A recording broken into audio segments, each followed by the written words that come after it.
Welcome to Forgotten Sci-Fi.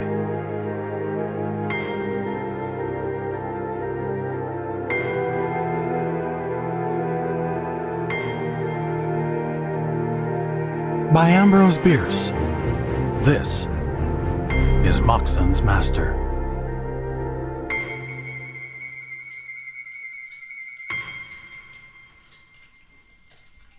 Are you serious? Do you really believe that a machine thinks? I got no immediate reply. Moxon was apparently intent upon the coals in the grate, touching them deftly here and there with the fire poker, till they signified a sense of his attention by a brighter glow.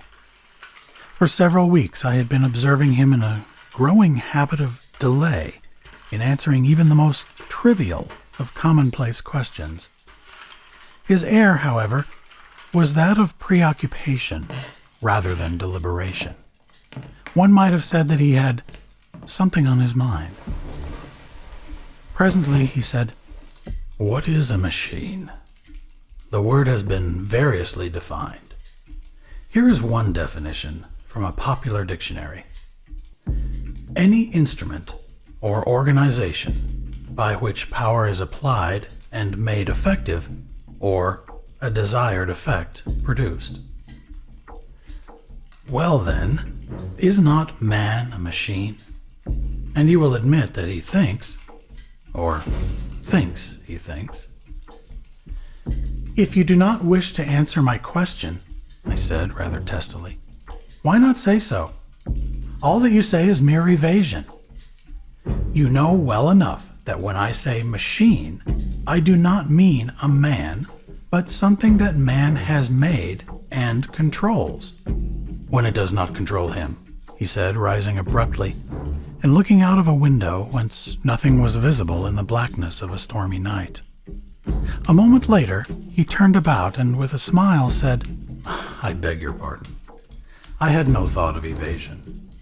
I considered the dictionary man's unconscious testimony suggestive and worth something in the discussion. I can give your question a direct answer easily enough. I do believe that a machine thinks about the work that it is doing." That was direct enough, certainly. It was not altogether pleasing, for it tended to confirm a sad suspicion that Moxon's devotion to study and work in his machine shop had not been good for him. I knew, for one thing, that he suffered from insomnia, and that is no light affliction. Had it affected his mind?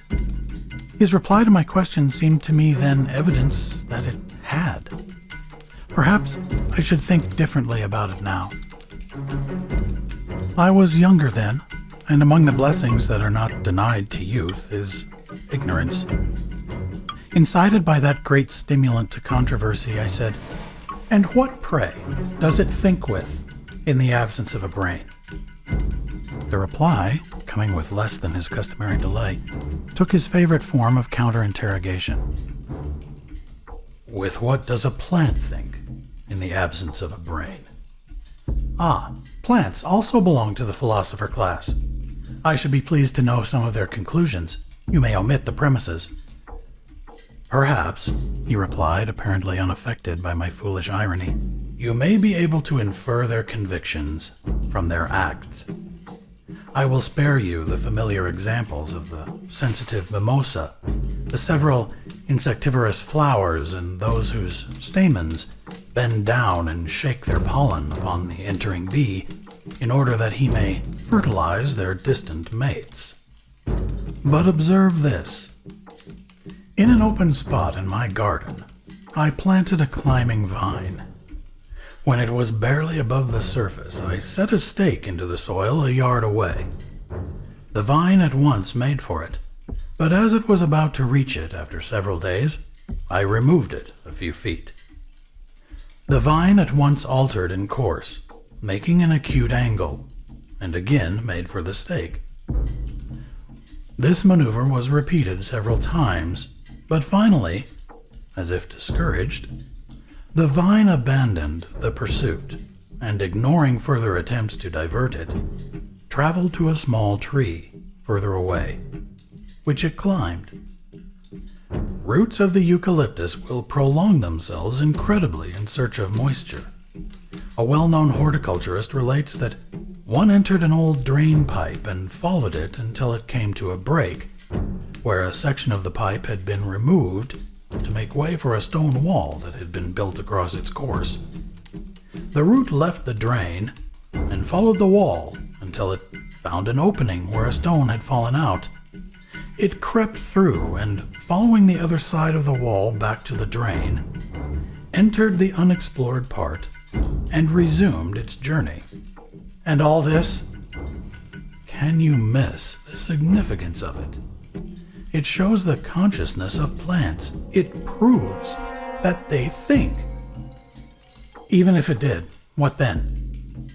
We were speaking not of plants, but of machines. They may be composed partly of wood that has no longer vitality, or wholly of metal. Is thought an attribute also of the mineral kingdom? How else do you explain the phenomena, for example, of crystallization? I do not explain them. Because you cannot, without affirming what you wish to deny, namely, intelligent cooperation among the constituent elements of the crystals. When soldiers form lines, or hollow squares, you call it reason. When wild geese in flight take the form of a letter V, you say instinct. When the homogeneous atoms of a mineral, moving freely in solution, arrange themselves into shapes mathematically perfect, or particles of frozen moisture into the symmetrical and beautiful forms of snowflakes, you have nothing to say. You have not even invented a name to conceal your heroic unreason. Moxon was speaking with unusual animation and earnestness. As he paused, I heard in an adjoining room, known to me as his machine shop, which no one but himself was permitted to enter, a singular thumping sound, as of someone pounding upon a table with an open hand. Moxon heard it at the same moment, and, visibly agitated, rose and hurriedly passed into the room whence it came. I thought it odd that anyone else should be in there, and my interest in my friend, with doubtless a touch of unwarrantable curiosity, led me to listen intently, though, I am happy to say, not at the keyhole. There were confused sounds, as of a struggle or scuffle. The floor shook. I distinctly heard hard breathing and a hoarse whisper which said, "Can you?" Then all was silent. And presently Moxon reappeared and said, with a rather sorry smile, "Pardon me for leaving you so abruptly. I have a machine in there that lost its temper and cut up rough." Fixing my eyes steadily upon his left cheek, which was traversed by 4 parallel excoriations showing blood, I said, "How would it do to trim its nails?" I could have spared myself the jest. He gave it not attention, but seated himself in the chair that he had left, and resumed the interrupted monologue as if nothing had occurred. "Doubtless you do not hold with those, I need not name them to a man of your reading, who have taught that all matter is sentient, that every atom is a living, feeling, conscious being. I do. There is no such thing as dead, inert matter. It is all alive, all instinct with force, actual and potential, all sensitive to the same forces in its environment, and susceptible to the contagion of higher and subtler ones, residing in such superior organisms as it may be brought into relation with, as those of man when he is fashioning it into an instrument of his will. It absorbs something of his intelligence and purpose, more of them in proportion to the complexity of the resulting machine and that of its work. Do you happen to recall Herbert Spencer's definition of life? I read it 30 years ago. He may have altered it afterward for anything I know. But in all that time, I have been unable to think of a single word that could profitably be changed or added or removed. It seems to me not only the best definition, but the only possible one. Life, he says, is a definite combination of heterogeneous changes, both simultaneous and successive, in correspondence with external coexistences and sequences.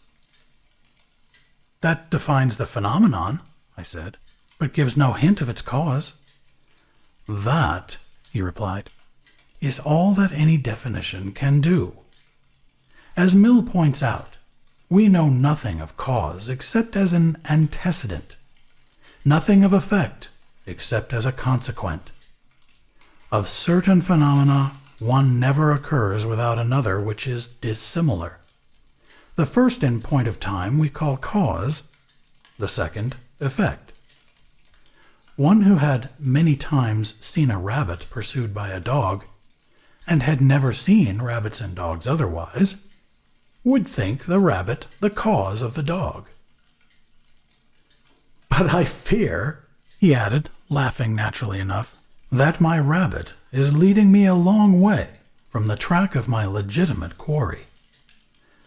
I'm indulging in the pleasure of the chase for its own sake. What I want you to observe is that in Herbert Spencer's definition of life, the activity of a machine is included.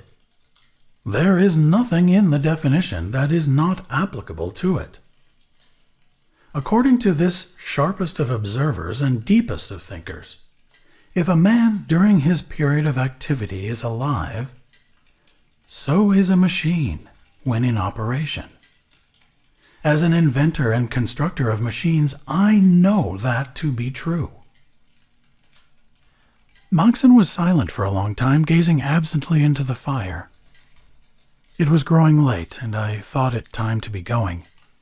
But somehow I did not like the notion of leaving him in that isolated house all alone, except for the presence of some person whose nature my conjectures could go no further than that it was unfriendly, perhaps malign. Leaning toward him, and looking earnestly into his eyes while making a motion with my hand through the door of his workshop, I said, "Moxon, whom have you in there?" Somewhat to my surprise, he laughed lightly, and answered without hesitation, "Nobody. The incident that you have in mind was caused by my folly in leaving a machine in action with nothing to act upon, while I undertook the interminable task of enlightening your understanding. Do you happen to know that consciousness is the creature of rhythm?" "Oh, bother them both," I replied, rising and laying hold of my overcoat. "I'm going to wish you good night, and I'll add the hope that the machine which you inadvertently left in action will have her gloves on the next time you think it needful to stop her." Without waiting to observe the effect of my shot, I left the house.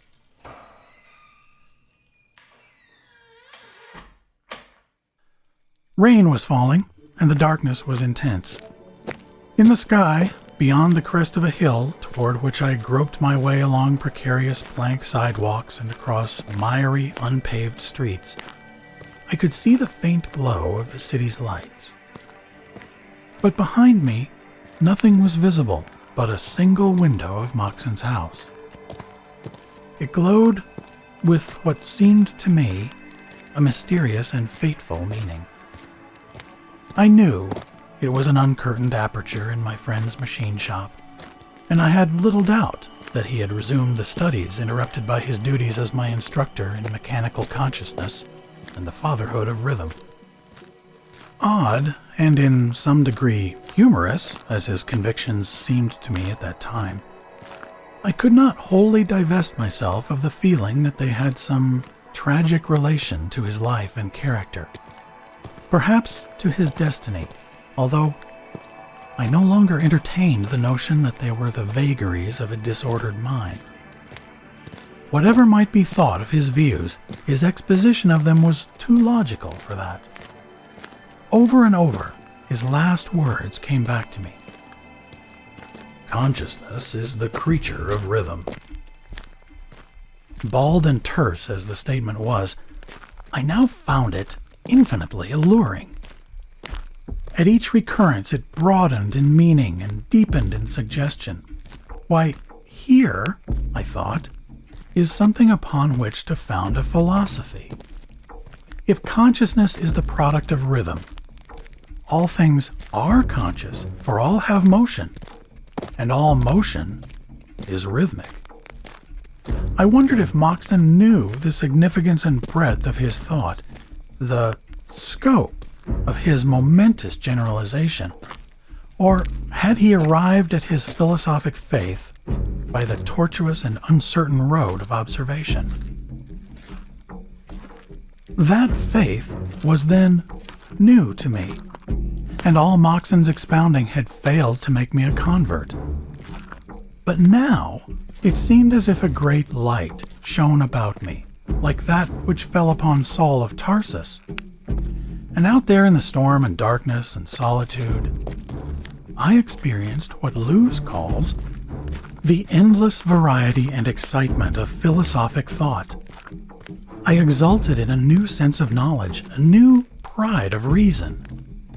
My feet seemed hardly to touch the earth. It was as if I were uplifted and borne through the air by invisible wings.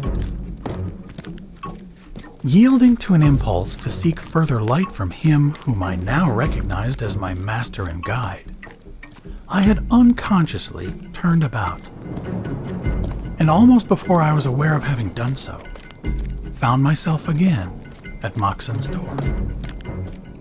I was drenched with rain, but felt no discomfort. Unable in my excitement to find the doorbell, I instinctively tried the knob. It turned, and, entering, I mounted the stairs to the room that I had so recently left. All was dark and silent. Moxon, as I had supposed, was in the adjoining room, the machine shop. Groping along the wall until I found the communicating door, I knocked loudly several times, but got no response, which I attributed to the uproar outside, for the wind was blowing a gale and dashing the rain against the thin walls in sheets. The drumming upon the shingle roof spanning the unceiled room was loud and incessant. I had never been invited into the machine shop, had indeed been denied admittance, as had all others, with one exception, a skilled metal worker of whom no one knew anything except that his name was Haley and his habit silence. But, in my spiritual exaltation, discretion and civility were forgotten, and I opened the door. What I saw took all philosophical speculation out of me in short order. Moxon sat facing me at the farther side of a small table, upon which a single candle made all the light that was in the room. Opposite him, his back toward me, sat another person. On the table between the two was a chessboard. The men were playing. I knew little of chess, but as only a few pieces were on the board, it was obvious that the game was near its close. Moxon was intently interested. Not so much, it seemed to me, in the game as in his antagonist, upon whom he had fixed so intent a look that, standing though I did directly in the line of his vision, I was altogether unobserved. His face was ghastly white, and his eyes glittered like diamonds.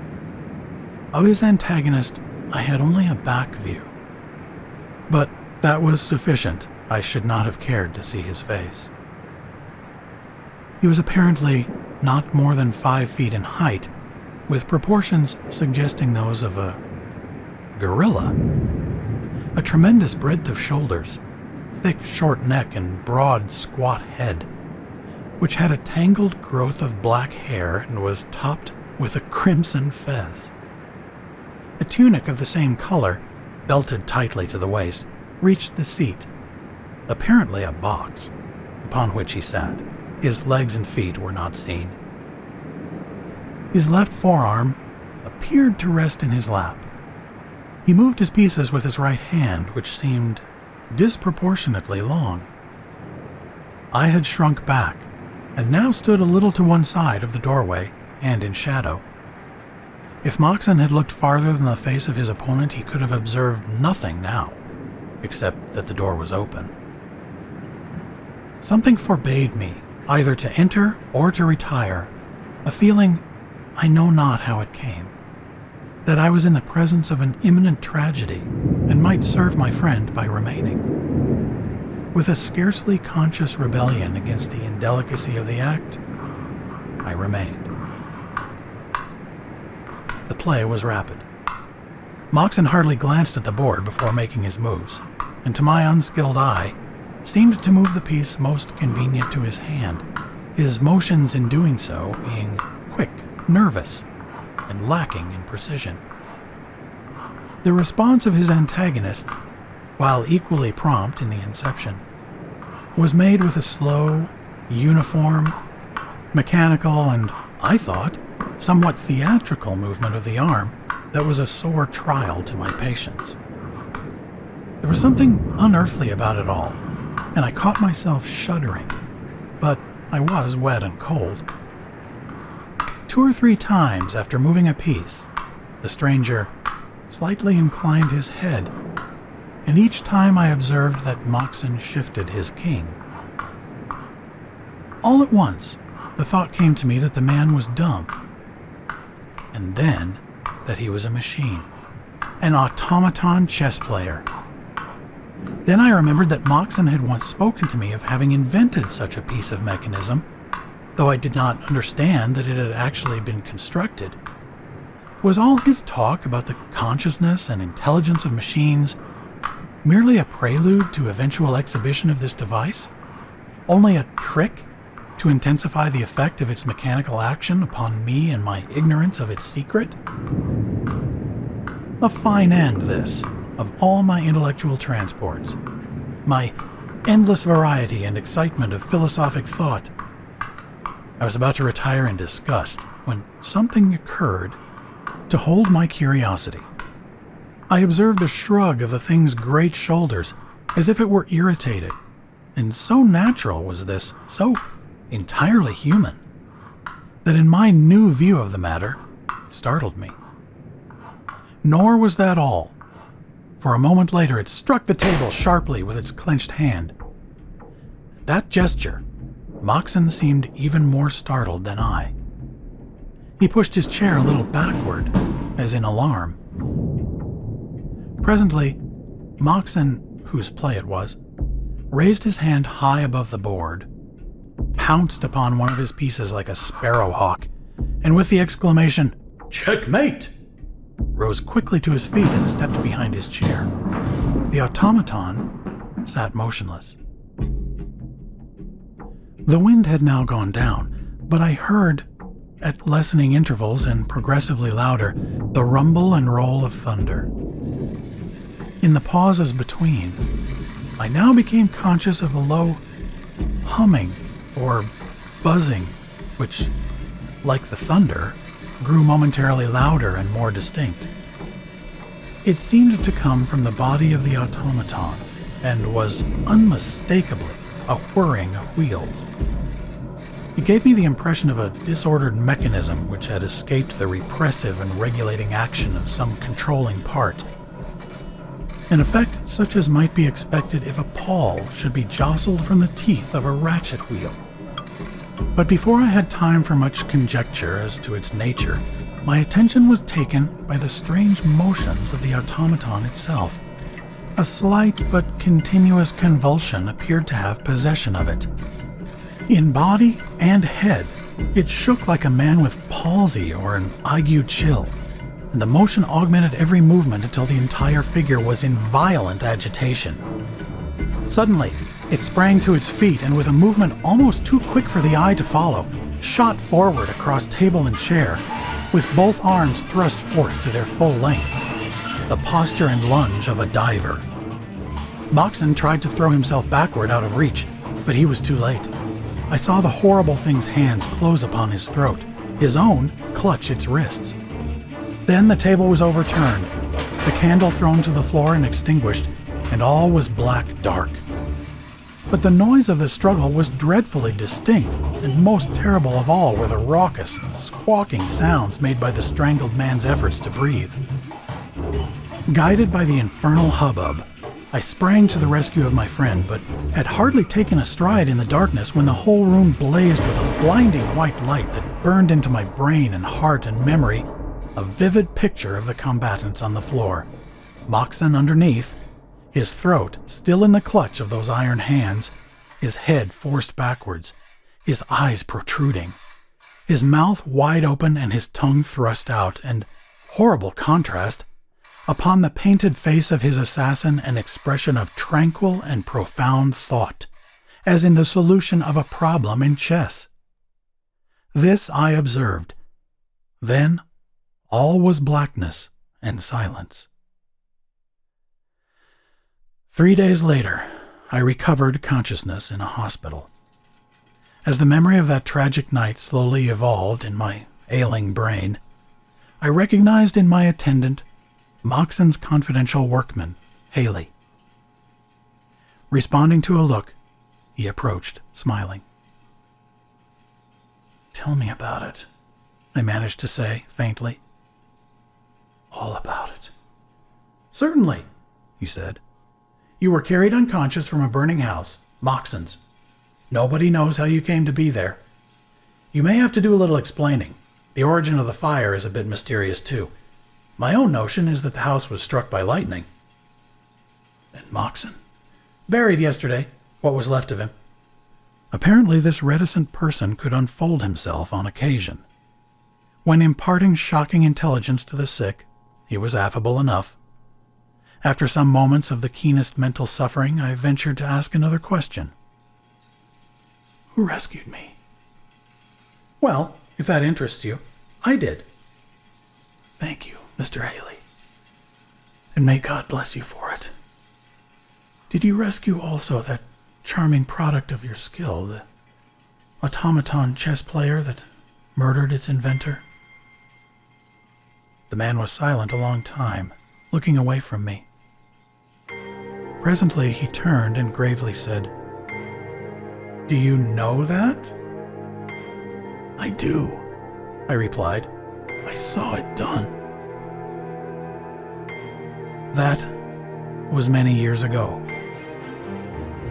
If asked today, I should answer less confidently.